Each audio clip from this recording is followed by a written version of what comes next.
인사드리겠습니다. 안녕하십니까? 오늘은 이제 마가복음 2장에 대해서 함께 그려드리길 원합니다. 마가복음 2장 13절부터 28절까지인데요. 복음을 맞이하는 자세라는 주제로 함께 살펴보기를 원합니다. 13절부터 17절까지 제가 읽어드리도록 하겠습니다. 예수께서 다시 바닷가에 나가심에 큰 무리가 나왔거늘 예수께서 그들을 가르치시니라. 또 지나가시다가 알페오 아들 레위가 세관에 앉아있는 것을 보시고 그에게 이르시되 나를 따르라 하시니 일어나 따르니라. 그의 집에 앉아 잡수실 때 많은 세리와 죄인들이 예수와 그의 제자들과 함께 앉았으니 이는 그러한 사람이 많이 있어서 예수를 따름이러러. 바리새인의 서기관들이 예수께서 죄인 및 세리들과 함께 잡수시는 것을 보고 그의 제자들에게 이르되 어찌하여 세리 및 죄인들과 함께 먹는가? 예수께서 들으시고 그들에게 이르시되 건강한 자에게는 의사가 쓸데없고 병든 자에게라야 쓸데있느니라. 나는 의인을 부르러 온 것이 아니요 죄인을 부르러 왔노라 하시니라.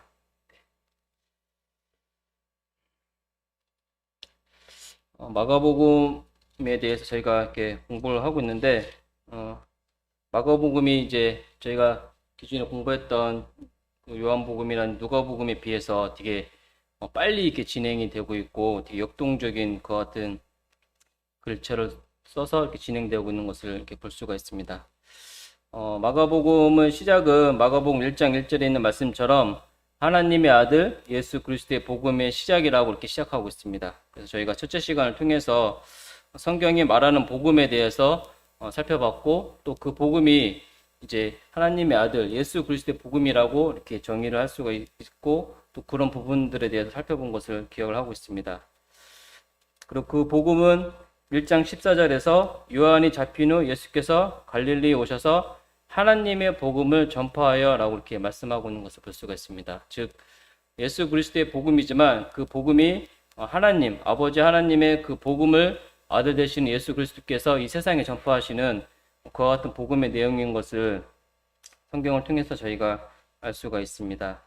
그리고 15절에서는 이르시되 때가 찼고 하나님의 나라가 가까이 왔으니 회개하고 복음을 믿으라 하시더라. 그래서 이 복음이 결론적으로는 이제 궁극적인 목적이 이 세상 가운데 하나님의 나라를 임하게 하고 이 세상 가운데 하나님의 나라를 완성시키는 그와 같은 목적으로 이 복음이 전해지고 있다라고 이렇게 볼 수가 있었습니다. 그래서 지난주 주일에 저희들이 이제 말씀 시간에 성경의 큰 주제는 하나님의 나라라고 이렇게 들었고 또 말씀을 통해서 저희 전체적인 하나님께서 이 세상 가운데 원하시는 목적이 바로 이 하나님의 나라를 완성시키고 또 그 가운데에서 복음을 통해서 이 복음이 예수 그리스도의 복음으로 시작되어서 또 회개하고 그 복음을 믿는 것을 통해서 하나님의 나라를 완성시키는 그와 같은 목적으로 진행되고 있는 것을 살펴볼 수가 있습니다.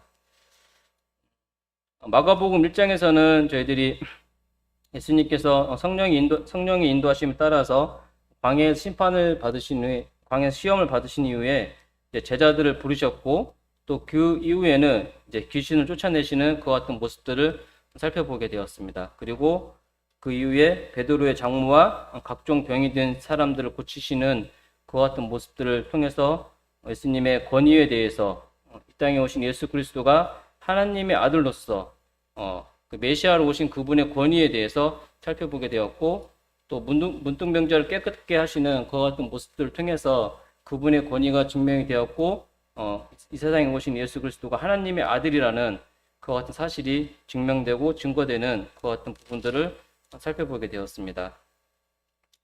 그리고 이제 마가복음 2장에서는 그와 같은 모습들이 이제는 이 서기관들과의 갈등 속에서 조금 더 구체적으로 또 그분이 어떠하신 분인지 조금 더 확실하게 또 증거가 되고 있는 그와 같은 모습들을 살펴볼 수가 있습니다. 이 장을 통해서 이 서기관들과의 갈등을 통해서 중풍병자를 통해서 그분께서는 죄를 사하시는 그와 같은 권세가 있으신 하나님의 아들이셨다는 것을 또 알게 되었고 또 오늘 이제 살펴볼 그와 같은 부분들에 대해서는 예수 그리스도께서 그럼 이 세상에 오신 목적이 무엇인지 그분의 사명이 무엇인지 그런 부분들에 대해서 오늘 아까 방금 말씀 읽어드린 그 부분에 대해서 말씀하고 있는 것을 볼 수가 있습니다. 그리고 이제 혼인집의 신랑인 예수 그리스도를 통해서도 예수 그리스도가 누구인지 그런 부분에 대해서 이렇게 정확하게 말씀하고 있고, 또 마지막에 안식일에도 주인 되신 예수 그리스도의 모습을 통해서 구체적으로 이 땅에 오신 예수 그리스도께서 당신의 권위에 대해서 앞서 말씀을 하셨다면, 이제 이 장을 통해서는 서기관들과의 갈등 속에서 조금 더 구체적으로 또 이 복음을 통해서 하나님 나라가 임하게 되고, 또 그 가운데에서 인자로 오신 예수 그리스도가 어떠한 분인지 그런 부분들에서 좀 더 명확하게 이렇게 말씀을 하고 있는 것을 볼 수가 있습니다. 그러면서 하나님 나라를 이루어가는 데 있어서 예수 그리스도께서 어떠한 목적과 또 어떠한 일을 행하시는지 그와 같은 부분들에 대해서 마가복음 2장을 통해서 조금 더 저희가 자세히 살펴볼 수가 있는 것을 볼 수가 있습니다. 지난 시간에는 이 중풍병자를 통해서 저희가 이 복음의 능력에 대해서 배웠습니다. 그래서 복음으로 오신 예수 그리스도께서 어떠한 능력이 있으신지, 또 그분 앞에 저희들이 어떠한 자세로 믿음의 시작으로 통해서 또 행위를 통해서 또 말씀으로 인해서 어떠한 능력이 임하게 되는지 그와 같은 부분들에 대해서 이 중풍병자를 통해서 저희가 살펴본 것을 기억할 수가 있습니다. 오늘은 이 6번, 7번, 8번에 있는 내용을 통해서 그렇다면 저희들이 이 복음을 어떠한 자세로 맞이를 해야 되는지 그와 같은 부분들에서 살펴볼 수가 있습니다. 그래서 이 하나님의 아들이신 예수 그리스도의 복음이라는 이와 같은 부분들로 시작하면서 하나님의 나라를 완성시키는 그와 같은 최종적인 목적 가운데에서 이와 같은 내용들을 통해서 저희들이 복음으로 오신 예수 그리스도를 어떻게 맞이해야 되는지 그와 같은 부분들이 오늘 본문 말씀을 통해서 살펴볼 수가 있습니다. 죄송한데 여기 물 좀.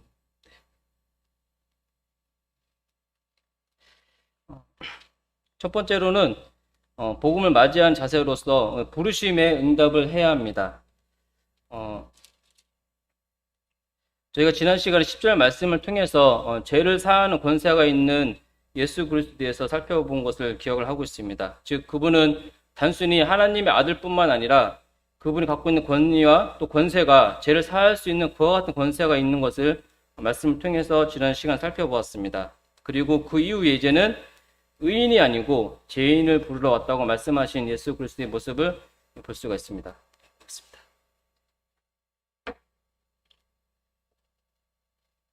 즉 앞서서 죄를 사하는 권세가 있는 그와 같은 예수님에 대해서 말씀하셨고, 또 그분이 그와 같이 죄를 사할 수 있는 권세가 있기 때문에 거기에 합당하게 그분이 또 죄인을 부르러 오신 그 예수님의 모습을 말씀을 통해서 증거하고 있는 것을 살펴볼 수가 있습니다. 그 가운데서 예수님께서 세리를 이렇게 보시는 그와 같은 예수님의 모습을 살펴볼 수가 있는데, 아시는 것처럼 세리는 이 당시에 완전히 매국노로 찍혀있는 그와 같은 인물이었습니다. 그는 부정한 자였고, 또 유대 민족에게는 버림을 받은 그와 같은 직업을 갖고 있는 그와 같은 사람이었고, 또 이 당시에는 이 세리에게는 구제받는 것도 또 그만한 그와 같은 상황이었고, 또 증인으로서 어떤 재판에서 증인으로서 역할을 받을 수 없는 그와 같은 모습이었습니다. 그리고 또 살인자하고 또 강도와 같이 이렇게 분류를 받는 그와 같은 가장 멸시받는 직업이 바로 세리였던 것을 볼 수가 있습니다. 근데 그 세리를 예수님께서 지나가시다가 그 세리를 보는 그와 같은 모습을 살펴볼 수가 있습니다. 즉 이 세리는 종교적으로, 문화적으로, 사회적으로 멸시받는 가장 천민한, 사회에서도 종교적으로 또 문화적으로 전혀 취급받을 수 없는 가장 하대한 대우를 받은 그와 같은 직업이었고, 또 그와 같은 사람이었습니다. 그렇기 때문에 그 세리에 대해서도 본문에서는 세리와 죄인들이라고 계속해서 언급하고 있는 것을 통해서 세리가 그 당시에 그와 같은 대우를 받았고, 또 죄인이었던 그와 같은 사람을 여겨졌기 때문에 그 누구도 이 세리를 쳐다보지 아니하고 그 세리를 대우를 하지 아니했는데, 예수님께서 지나가시다 먼저 이 세리를 보시는 그와 같은 모습을 볼 수가 있습니다. 그리고 예수님께서 그 세리에게 대해서 나를 따르라라고 했을 때 그 세리가 하는 반응이 바로 일어나 즉각적으로 따르는 그와 같은 세리의 모습을 볼 수가 있습니다. 이 세리는 본문에 보시면 세관에 앉아있는 그와 같은 모습을 살펴볼 수가 있는데, 세관에 앉아있다는 것은 이 세리가 자신의 역할을 다 하고 있었다고 볼 수가 있는 것입니다. 왜냐하면 세관에 앉아서 지나가는 사람들로 하여금 통행세를 걷고 있는 그와 같은 모습이었고, 또 이 세리가 앉아있는 지역이 앞서서 이제 가버나움에서 2장에서 시작하면서 또 예수께서 다시 바닷가에 나가셨다고 말씀하신 것을 통해서 이 세리가 있는 이 세관이 이 가버나움 근처에 있는 그와 같은 지역인 것을 또 살펴볼 수가 있습니다. 즉, 이 가버나움 지역은 그 당시 교통의 요충지였기 때문에 많은 사람이 오고 갔을 것이고, 또 그곳에서는 그 잡은 물고기에게도 세금을 매기는 그와 같은 것을 행했다고 합니다. 그렇기 때문에 이 세리가 그곳에서 세금을 거두면서 그곳에서 자기 역할을 다 하고 있었고, 또 그 가운데서 이 세리는 자연스럽게 이 예수님에 대한 소식을 들었을 것이고, 또 예수님에 대한 그와 같은 향하는 그와 같은 마음이 있었을 거라고 생각이 듭니다. 왜냐하면 이 세리는 평상시에도 그 누구에게도 환대를 받지 못하고 다 멸시를 받았던 그와 같은 사람이다 보니까 그 세리가 예수님을 의지하는 마음이 생겼을 것이고, 또 예수님에 대한 소식을 들으면서 예수님을 기대하는, 믿는 그와 같은 마음들이 조금씩 일어났을 거라고 분별할 수가 있습니다. 그런 가운데에서 세리를 보시는 예수님의 모습을 볼 수가 있고, 또 그 가운데에서 일어나 나를 따르라라고 했을 때 세리가 즉각적으로 일어나 따르는 그와 같은 모습을 볼 수가 있습니다. 즉, 이 세리는 이 세관의 자리를 박차고 일어나는 그와 같은 모습을 제가 생각해 볼 수가 있는 것입니다. 즉, 자신이 거기 세관에서 앉아서 세금을 걷고 있던 그 역할을 다 버리고 박차고 일어나는 세리의 모습을 통해서 저희는 앞서서 베드로와 또 요한과 또 야곱을 불렀을 때 그들이 자기가 갖고 있던 그물과 배를 버려두고 또 그 품꾼을 버려두고 예수님을 따른 것처럼 이 세리도 예수님께서 불렀을 때 그 부르심에 응할 뿐만 아니라 또 그 부르심에 자신이 갖고 있던 자신이 해야 될 그와 같은 역할을 다 버리고서 바로 일어나는 그와 같은 모습을 볼 수가 있습니다. 그리고 뿐만 아니라 이 세리는 그 부르심에 응할 뿐만 아니라 이제는 식사를 통해서 예수님을 초대하는 그와 같은 세리의 모습을 또 생각을 해볼 수가 있습니다. 즉, 그 부르심에 응할 뿐만 아니라 이제는 예수님을 자신의 집에 초대해서 자신과 같은 그 죄인들과 함께 식사하는 예수님의 모습을 살펴볼 수가 있는 것입니다. 이 당시에 바리새인들은 이 세리와 절대 상종을 하지 아니하였고, 또 이 세리와 식사하는 것은 아주 금하고 있는 그와 같은 문화 속에 있었습니다. 그렇기 때문에 이 당시에 이 바리새인들이 세리하고 식사한다는 것은 상상할 수도 없는 그와 같은 일이었고, 또 앞서 말씀드린 것처럼 이 세리는 부정한 자로 여김을 받았기 때문에 일반 사람들도 이 세리와 식사하는 것을 아주 싫어하고 꺼리는 그와 같은 일이었습니다. 그리고 이 당시에 이 식사는 저희가 지금 생각하고 있는 것처럼 어떤 한 끼 정도의 식사를 나누는 그와 같은 문화가 아니라 사회적으로 어떤 종교적으로 이렇게 어떤 친밀성을 갖고 있는 그와 같은 식사의 자리였습니다. 그렇기 때문에 성경에서도 많은 부분들을 통해서 식사에 대한 만찬을 나누는 그와 같은 모습들이 증거가 되고 있고, 또 그와 같은 의미 속에서 이 세리와 죄인들이 함께 식사 나누는 모습은 예수님의 입장에서 생각해 보면 그들과 같은 그 분류로서 취급을 받는 그와 같은 모습이었고 행위였습니다. 그렇기 때문에 예수님의 입장에서는 그 세리와 함께 식사 나눈다는 것이 결코 쉬운 자리가 아니었지만 예수님께서는 세리를 부르시고 또 부르신 가운데 세리가 응답을 하고 또 세리의 초청에 응하셔서 그들과 함께 그 세리와 그 죄인들과 함께 식사를 하고 있는 그와 같은 모습들을 살펴볼 수가 있습니다. 즉 사회적으로 종교적으로 같은 분류로 취급받는 그와 같은 모습들을 통해서 이 세리가 예수님의 부르심에 응하게 되고 또 그 가운데에서 예수님께서 함께 하시는 그와 같은 모습들을 저희가 성경을 통해서 살펴볼 수가 있는 것입니다. 그 가운데에서 본문에서 이렇게 잘 보시면은 특별히 이 세리와 죄인들에 대한 이야기를 할 때 그 앞서서 15절에도 보시면은 많은 세리와 죄인들이라고 언급하고 있고 또 15절 후반부에도 많이 있어서 예수를 따름이라라고 이렇게 말씀하고 있는 것을 살펴볼 수가 있습니다. 즉 그 당시에 많은 사람들이 이 세리와 죄인들과 함께하고 있었고 또 많은 사람들이 있었던 것을 생각해 볼 수가 있는데 예수님의 입장에서 보면은 세리뿐만 아니라 그 당시에 모든 사람들이 어떻게 보면 다 죄인이었고 또 예수님 앞에 나와야 될 그와 같은 사람이었던 것을 생각해 볼 수가 있습니다. 즉 바리새인들도 그들이 율법주의자로서 자신들이 경건한 삶을 살고 있다고 할지라도 그들도 마찬가지로 예수님 입장에서 보면은 마찬가지로 그들도 예수님 앞에 나와야 될 그와 같은 죄인이었고 또 그들도 예수님의 이 부르심에 응해야 될 그와 같은 사람이었던 것을 생각을 해볼 수가 있는 것입니다.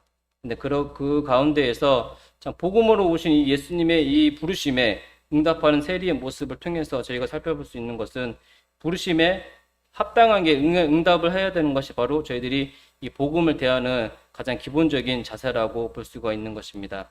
그래서 이 복음에 대하는 올바른 자세는 바로 이 부르심에 응답을 해야 되는 것이 첫 번째 이 본문을 통해서 저희가 살펴볼 수가 있습니다.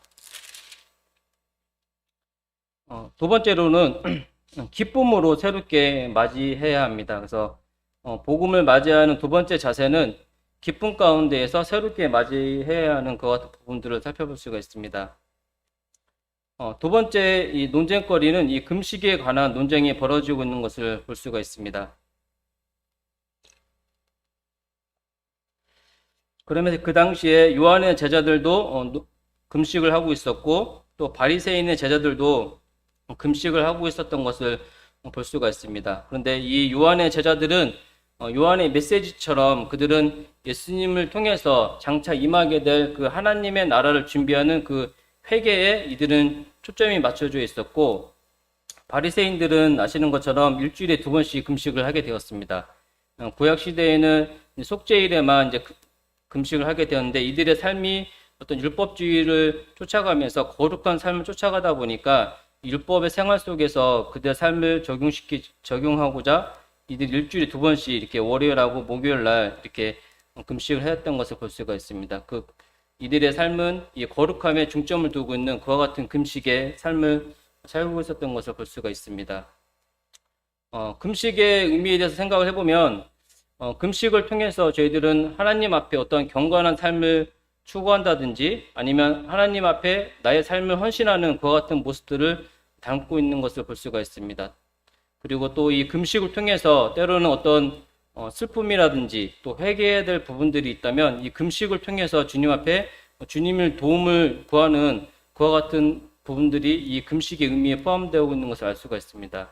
하지만 다 금식한다고 인해서 다 모든 것이 다 이루어지고 또 다 금식한다고 인해서 하나님 앞에 온전히 경건한 삶을 살 수 있는 것은 아닌 것을 또 생각해 볼 수가 있습니다. 그런데 그 가운데에서 예수님께서는 신랑으로 자신이 오신 것을 비유하고 있는 것을 볼 수가 있습니다. 즉 이 혼인 집의 이 비유를 통해서 이 금식의 주체가 되시는 이제 예수 그리스도께서 친히 이 세상에 오신 것을 말씀하고 있고 또 그분은 앞서 말씀드린 것처럼 죄를 사하는 권세를 갖고 계실 뿐만 아니라 이 죄인을 부르러 오신 그분이시기 때문에 이제는 그분이 이 세상에 오셨기 때문에 더 이상 금식을 할 필요가 없는 그와 같은 상황이 닥치게 된 것을 보게 됩니다. 그로 인해서 이 혼인잔치 이 순간이 기쁨과 설렘의 시간인 것을 생각해 볼 수가 있는 것입니다. 즉 이 당시 문화에도 이 혼인잔치는 가장 큰 축제였고 즐거움을 나누는 기쁨의 시간이었습니다. 그렇기 때문에 예수님께서 이 혼인집의 신랑으로 당신을 표현한 것을 통해서 자기가 예수님께서 이 세상에 오신 것이 얼마나 기쁨의 순간이고 설렘의 순간인지 그런 부분들을 강조를 하고 있는 것을 볼 수가 있는 것입니다. 앞서서 살펴봤던 것처럼 아무도 알아봐 주지 않는 그 세리, 모든 사람으로부터 다 멸시와 천대를 받았던 그 세리가 예수님께서 자신을 불렀을 때 그 순간 생각을 해보면 얼마나 그 순간이 기쁘고 예수님 나를 알아봐 줬다는, 나를 불렀다는 그 소리를 들었을 때 얼마나 기뻤을지 그런 부분들이 바로 이 어떻게 보면 이 혼인잔치에서 예수님의 그 기쁨, 예수님 이 세상에 오셨을 때 그 기쁨이 조금 이렇게 묘사될 수 있지 않을까 생각을 해보게 됩니다. 그래서 이 순간이 바로 기쁨의 순간이었고 또 이 혼인잔치는 저희가 신약 성경에서 많이 나와 있는 것처럼 마태복음의 말씀에 보시면 이 혼인잔치가 천국을 이렇게 비유하고 있는 것을 살펴볼 수가 있습니다. 즉 하나님의 통치가 온전히 미치는 곳이 천국이고 또 그것을 통해서 하나님의 나라가 하나님 나라가 도래하고 있는 것을 의미를 하고 있는 것입니다.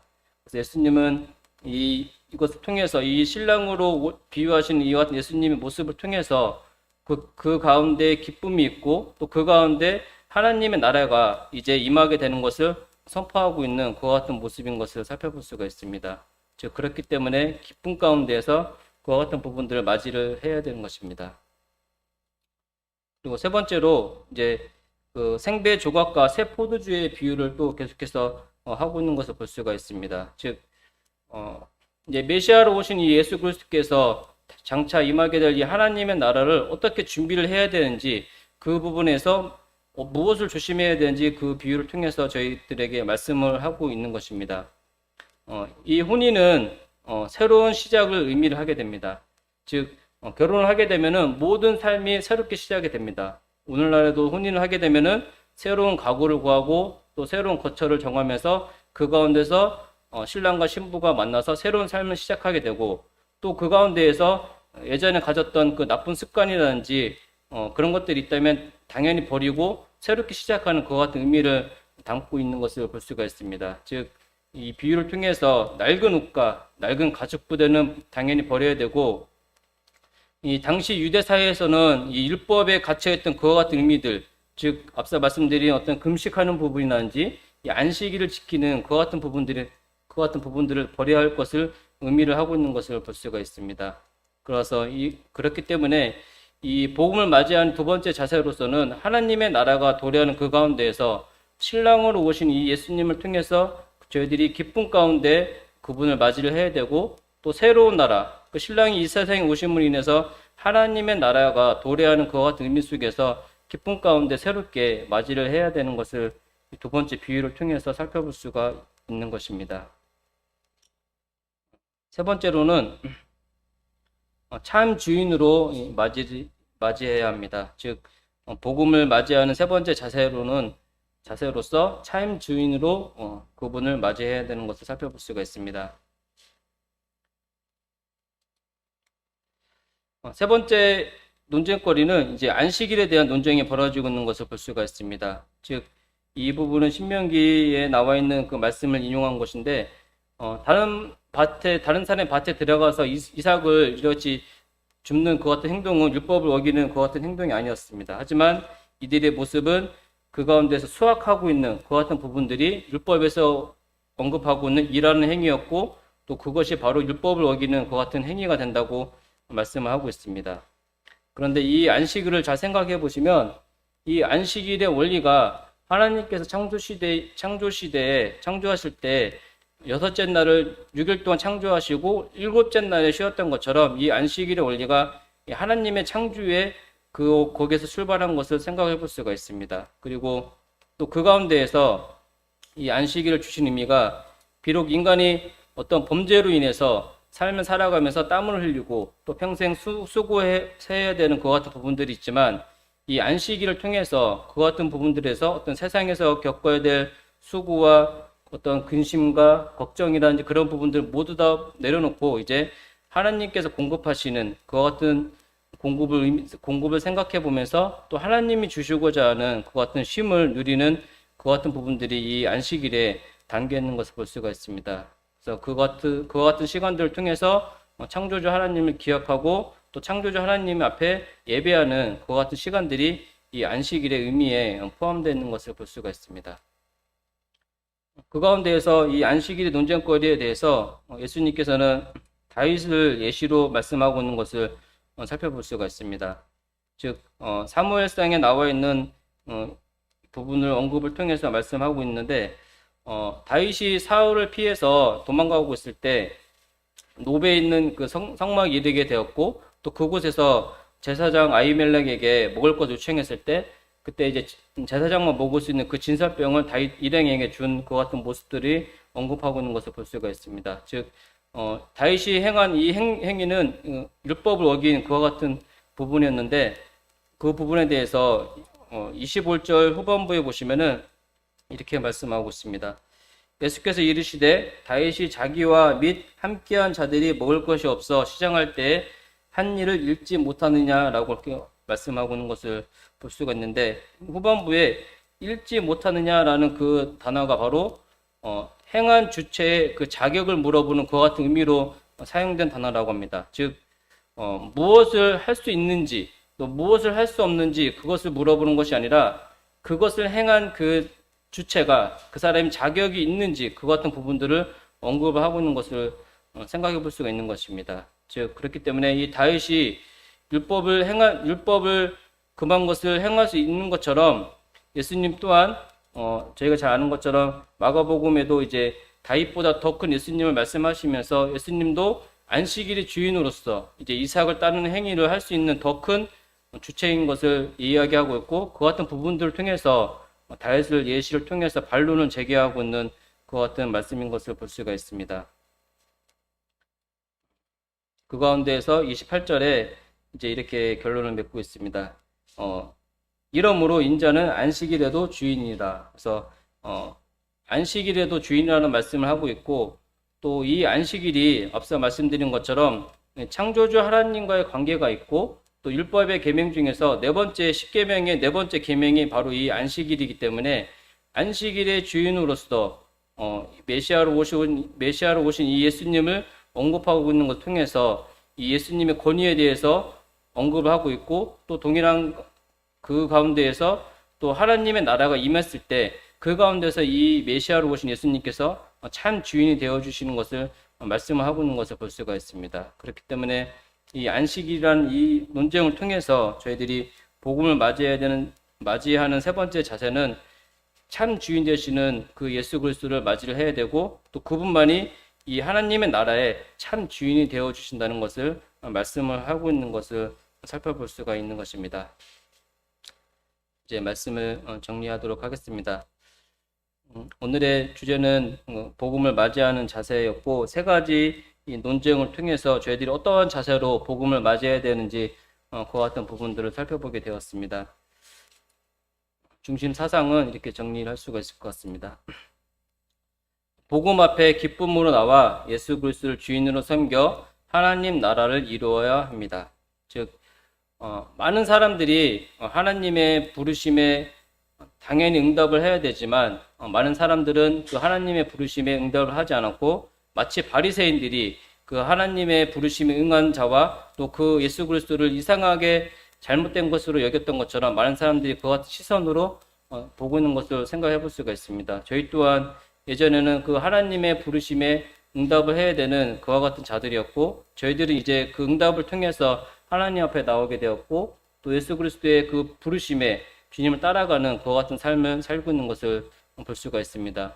지난주에 주일 말씀을 통해서 주님을 따라가는 삶이 어떠한 삶인지 저희들이 잘 배웠기 때문에 이 세리가 세관의 자리를 박차고 일하는 것처럼 참 저희들이 주님을 따라가는 데 있어서 저희가 버려야 할 것이 무엇인지, 또 주님께서 원하시는 그 같은 모습이 어떠한 모습인지 또 생각을 해볼 수가 있고, 두 번째로는 이 복음을 맞이한 두 번째 자세로는 저희들이 기쁨 가운데 예수 그리스도의 임재가 저희 가운데 얼마나 큰 기쁨인지 그 같은 부분들 잘 생각해 보시고, 또 그 가운데에서 하나님의 나라가 도래했을 때 그 하나님의 나라에 저희들이 새로운 삶을 준비하고, 또 그 하나님 나라의 참 주인이 되어 주시는 예수 그리스도를 생각해 보면서 나는 진정 내 삶에 하나님 나라의 백성으로 살아가는 이 삶 가운데에서 참 주님께서 나의 삶에 참 주인이 되어 주시는지, 그런 부분들을 이 본문 말씀을 통해서 살펴볼 수가 있었습니다. 그래서 복음으로 오신 이 예수 그리스도를 통해서 이분이 어떠한 권위를 갖고 계셨고,